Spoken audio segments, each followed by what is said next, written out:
And as we've been covering a wave of high-profile political violence and school shootings, the White House quietly cutting federal funding to some programs designed to combat hate-fueled violence and domestic terrorism. NBC's Julie Tsirkin spoke to the president of one of the groups gutted by those cuts, who says the work they're doing at the state and local level may already be saving lives. I hated myself so much that I wanted everybody else to hate me too.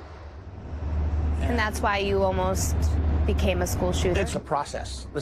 No one ever starts in the pitch black. School shootings, political violence, anti-Semitism, racism.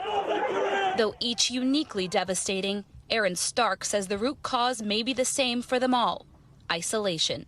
No one's paying attention to them, and the only way that they can be heard is by screaming out in violence and destruction. Stark's childhood was filled with violence. I wasn't just ignored, I was erased. I was a walking ball of nothing, and I was just about to commit an attack. Why hurt other people when you made the decision to end your life?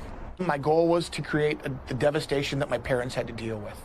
In July, the Trump administration cut funding to a grant program designed to combat violence and domestic terrorism. We see these bright spots of excellence across the country where small programs are working. We need federal government support to take this work to scale.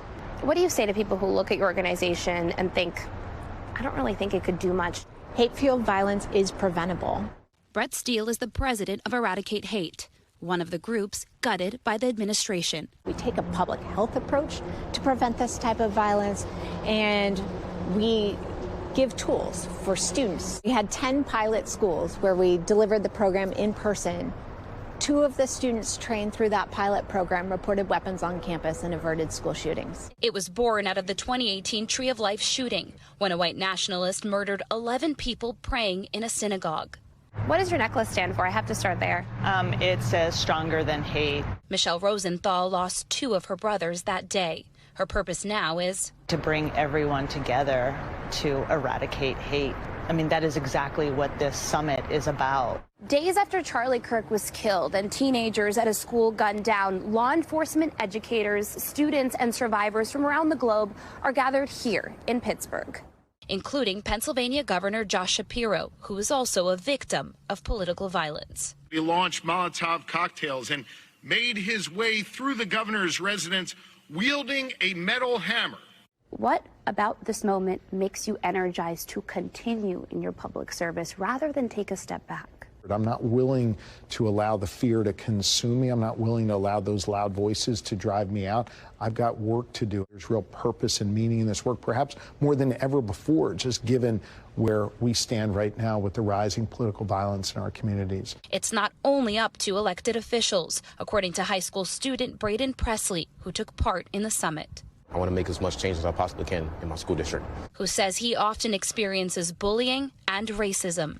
They make me feel isolated. I feel like I've experienced enough where there's a lot of built up anger, and sometimes I feel like, I want to act out. But Braden doesn't act out. He listens. If you sat me down with a white supremacist, I would gladly sit down and talk to him. I want to hear his perspective. I want to hear, why do you hate me? It's that dialogue that saved Aaron, too, who now helps law enforcement root out domestic extremism. Give love to the ones that you think deserve it the least because they need it the most.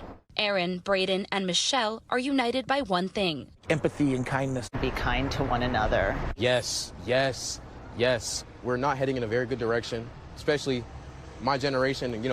We are the future of this country. Julie Tsirkin, NBC News. We thank you for watching, and remember, stay updated on breaking news and top stories on the NBC News app or watch live on our YouTube channel.